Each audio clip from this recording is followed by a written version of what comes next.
April the 10th of 2000, my brother-in-law had contracted lupus, and he was up in Savannah, and I'm sorry, in Augusta, and on April the 10th of 2000, he died, and the lupus. What? It was April 9th. Okay, April 9th. My bad. Anyway, he died, and like I said, my sister got married to him when I was just a baby. As long as I'd been in the family, he'd been in the family. And they brought his body down. We had that Wednesday morning, we had his funeral at Sam's funeral home. And I had all the pallbearers in the van with me. We were taking his body back down to Thomasville, and we were just going to meet down there at 2 o'clock.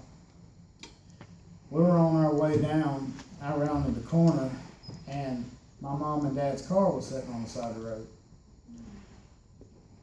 My sister and my mama, my daddy, my niece, and another family friend was all in the car. My mom had a massive heart attack right there. And when I came up, there was like, call the police, call the ambulance, make sure they're on the way. We called them, they're not here yet. No, we got the ambulance there as fast as we could. I took my dad and went on to Worcester Hospital. My niece got in the ambulance with my mama, and they went on to Worcester Hospital. And the last thing that my mom said as she was laying there, she looked up at my dad and said, "I'm okay, bud. I'm okay." And the whole way to the hospital, I was like, "She's going to be fine, Dad. She told you. She told you she was going to be fine." We pull up at the hospital, and they immediately put us back in a little room. And I knew there was something wrong. Because if 90% of the time you go in a waiting room, you go out front, you wait till you find something out. And I told them, they come out, and the doctor came and said that she had died. It was on April 12th of 2000. And I said, "Oh my God." And they were like, we've got people here, don't worry about it. And I was like, "You don't understand. There's probably 80 people at a funeral right now that is burying, putting my brother-in-law in the dirt. My sister is fixing to has just lost her mama and her husband in the same week." And the Lord He gave us strength, and He gave her sanity that I just cannot, I would have went crazy afterwards, to be honest with you, but He's showed His grace all through it all.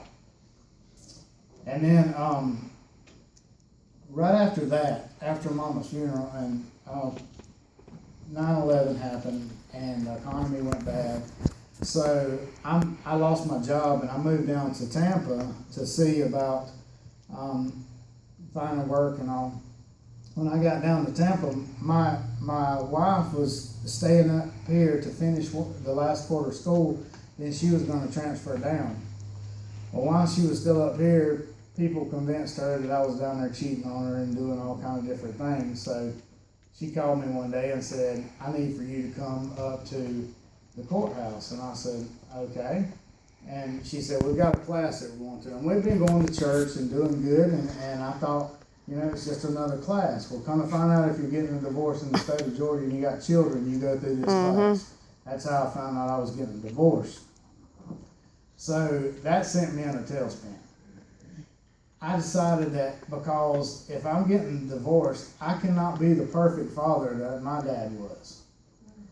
And so over the next few weeks, I just done anything I could to drink as much as possible, and the alcohol didn't work anymore. So I started sampling drugs. I just started, really got hooked on meth for the most part. And I made a lot of money while I was on meth, because when I went back to driving the truck, if you don't sleep for 2 weeks, you can make a lot of money, but it ain't real good for your body, So I was sitting there one day. I had bought a gallon of vodka, and was sitting there pretty much, just to be honest with you, I was sitting there talking to the devil all day. And he convinced me that I was never going to be any good. I was never going to be worth anything. That I had screwed up my whole life because I was not going to be able to be with my boys. And that the best thing I should do was just go ahead and kill myself. So I went to my car and I had a sawed-off shotgun that I had for years. And I came back in and I sat on my aunt's couch and I put the shotgun in my mouth and I said, all right, God, if there is a God, because right now it don't seem like there is a God. If you have a plan for me, then show me now. I'm fixing to put myself out of this misery. So it was just like the Lord reached in my wallet and showed me a picture of both my kids. And he said, you can still be their daddy. They're going to need one. And I broke down right there. I sobered up just like that. Amen. And I was like, Lord, I got to get home. Amen. And so I got home. The Lord provided the very next day a way for me to get back to the house. Well, I got back home, and then within just a little while longer, I'd gotten remarried and I was actually doing real good, living my life with the Lord. And then my dad got sick with cancer. And on the same day my mom died, April 12th, but 7 years later, my dad died. And it really devastated me again. I didn't go back to drugs or alcohol or anything like that, but I felt like that I was just going crazy, because I remember when my sister called and told me about it, and I got to the end of the bed, and my dad was laying in a hospital bed, and I was just laying there with my arms crossed thinking, what am I going to do now? Because as long as you've got a mama alive or a daddy alive, you got some kind of safety net. But when both of them are gone, you're on your own. You know, Amen. there is no backup plan. And I remember thinking, what am I going to do now? And I was looking at my dad, and I noticed that his eyes were still open and that he was looking at something. And I looked over my shoulder, and there was a picture of my mama. That when he died, he had his eyes on my mama because he knew that she was already in heaven. That's right. And the Lord spoke to me there and said, they're not dead. They're not gone. That's right. You still have them if you make the choice to follow them and go with them. That's right. One of the things that I got to do was I got to lead my dad to the Lord. Amen. And that's one of the greatest accomplishments that I'll carry to my grave, was that the Lord chose me to minister to my daddy and lead him to the Lord after my mom had died. And so for the next few months, I began to find out more and more about. I began praying for a motorcycle, and because I'd had a couple motorcycles and I wanted another one, I began praying for one. And the Lord, I'd sowed several seeds and gave money and all, and it just seemed like nothing was happening. I was like, Lord, I don't understand. So all of a sudden, I got a call from one of my friends and said, I need you to come to my house. And I was like, well, I'll come on my lunch break. He's like, no, you need to come now. Well, I went and I rode out to his house, and he had there were some of my friends there, and I walked in and they walked back outside and said, I got something to show you. And they handed me an envelope and said, God bless you. And I was like, thank you. You know, just playing around. And they said, no, open it up. I opened it up, and it was the title to a motorcycle. They said, there's your new motorcycle. Amen. I was like, oh, wow. This is something the Lord really wants me to do. At that time, I was riding with the Christian Motorcycle Association. I spent 8 years riding with them and moving up in the ranks. And all of a sudden, the chapter dispersed. So then I changed jobs and ended up going through a nasty divorce and all. And during that whole time that I changed jobs and all, the devil came back on me hard.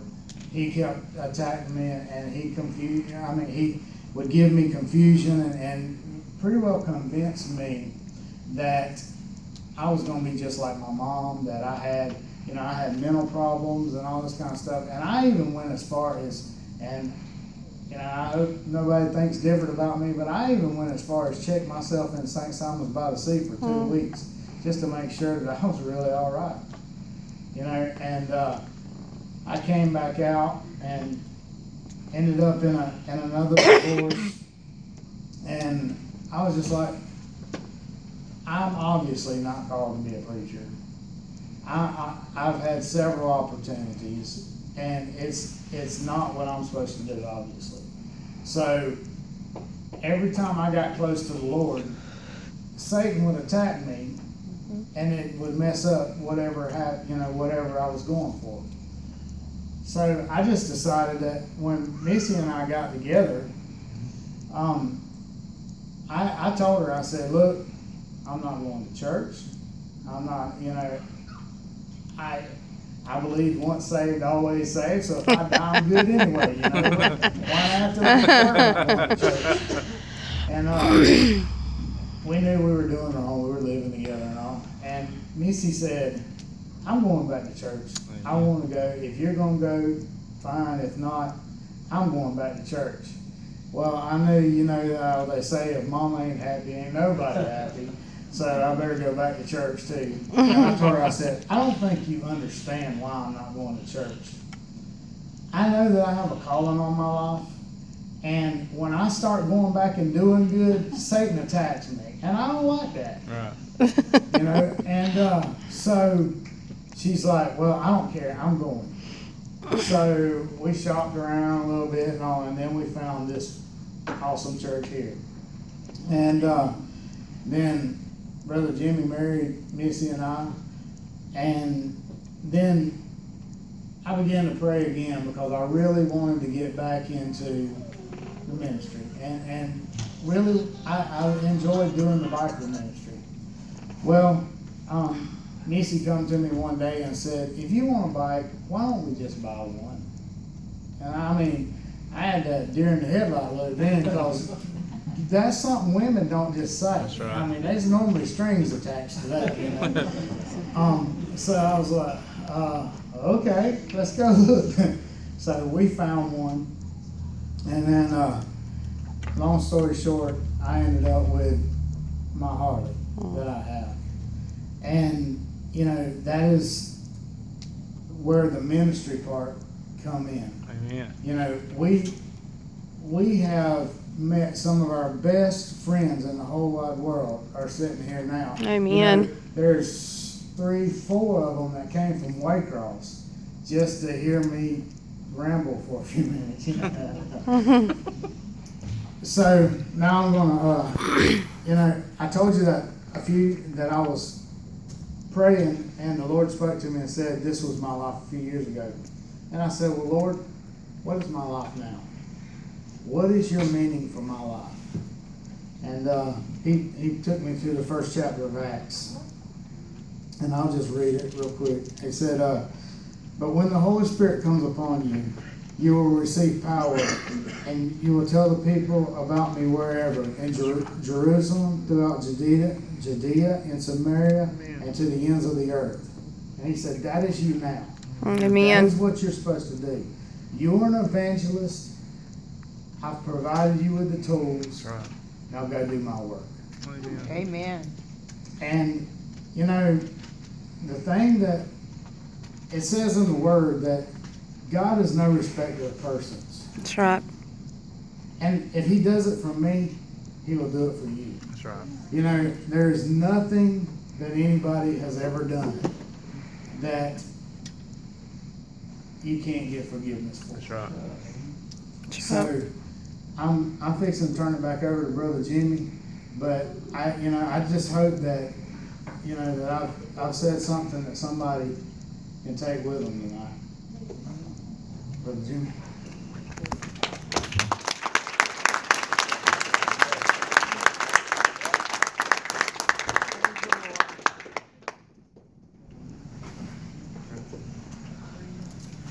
God's so good? Amen. Amen. Appreciate you, Brother Patrick. Thank you.